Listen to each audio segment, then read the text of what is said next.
If Judas walked beside Jesus, heard him, and saw his power, how could he still betray him unless he never truly believed? Judas saw more than most men ever see. Why would a man that close still turn traitor? Proximity never guaranteed surrender. Judas stood near light, but he loved his own shadow more. He followed for 3 years, carried the money, heard dead men called out of graves, and still kept a private room inside himself, locked against the king. A man can admire a surgeon and still refuse the knife. You thought nearness meant safety. It often just gives sin a better costume. Proximity without surrender is just camouflage. Close feet, closed heart. Then did Judas believe Jesus was God? Or did he think he was only a teacher and miracle worker? Judas knew enough to fear what he was doing. That is why remorse came fast and repentance never came at all. He had watched storms obey, crowds fed, demons break, and proud men shrink under plain words. He did not lack data. He lacked submission. Belief can sit in the mind, while rebellion grips the will. A thief does not stop being a thief because he knows the judge is real. He just learns to steal while glancing over his shoulder. Clear evidence, crooked appetite. So what actually drove him? Was it greed alone, or was something deeper rotting underneath?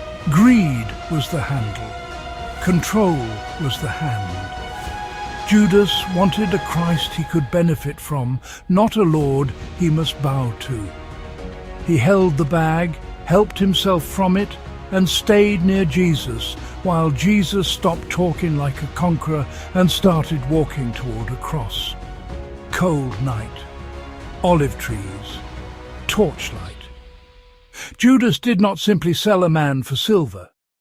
The coins were the receipt for a decision already made. Love of money was only the symptom. Entitlement was the disease. Dirty hands, deeper motive. But if Jesus knew it would happen, was Judas just a puppet in a script he could not escape? Foreknowledge is not force. Knowing a wolf will kill does not put fangs in its mouth. Jesus named the betrayal before it happened, yet Judas still rose, walked, bargained, and kissed by choice. Evil was used, never excused. God wrote no sin into Judas that Judas did not already desire. A crooked timber does not become straight because the builder knows where it will split. You thought the question was whether Judas was trapped. The question is whether a man can love darkness while standing in daylight. Planned evil is still chosen evil. Then why did Judas betray Jesus with a kiss? Why make the betrayal so intimate and vile? Because sin loves theatre. Judas did not hand Jesus over with a point across a courtyard. He wrapped treason in a sign of affection. That is what hypocrites do. They perfume rebellion and call it wisdom. They keep the title, the seat, the language, the image. Then they sell truth for advantage. Men still do it for a screen, for porn, for explosive anger, for a hollow career, for busyness dressed as duty. They do not always spit on Christ. They greet him politely while choosing themselves. Soft gesture, savage intent. Then what separates Judas from Peter? Both failed Jesus under pressure. Why did one collapse into ruin and the other return? Peter fell in weakness. Judas moved in settled betrayal. Peter wept toward the Lord he had denied. Judas wept around the consequences of what he had done. One man hated his sin. The other hated where his sin had led him. There is a difference between being crushed and being changed. A field can be flooded and still grow thorns. You are not safer than Judas because you feel bad after sin. You are safer only when you run back bowing. Sorrow is not surrender. We condemn Judas for trading Christ at night, yet we trade him in daylight for comfort, image, control, and one more excuse.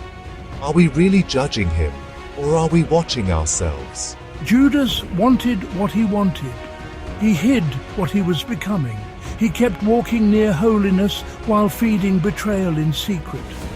That is how ruin works. It does not begin with a kiss. It begins with a private yes. Love does not drag a man, it exposes him.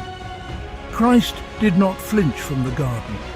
He received the traitor's steps, the torches, the kiss, and the chain of events that would crush him.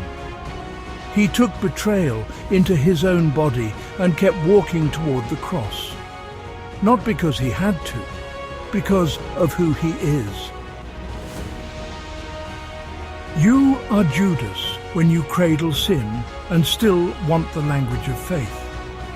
You are Judas when you hide behind church, routine, caution, balance, or image. You call it prudence, wisdom, balance, but heaven calls it refusal. You trade truth for lust, for status, for money, for your glowing screen, for your polished excuses, for another delayed surrender. You do not need 30 coins to betray Christ. You only need one cherished rival. Is your sin worth the terrifying absence of God? Do not flatter yourself with remorse alone. Drop the mask. Stop defending the secret thing. Stop kissing heaven while serving hell. The cross still stands over traitors, and he still forgives. Come low, come bare. Bow. You ask about Judas. You are about to plant the kiss.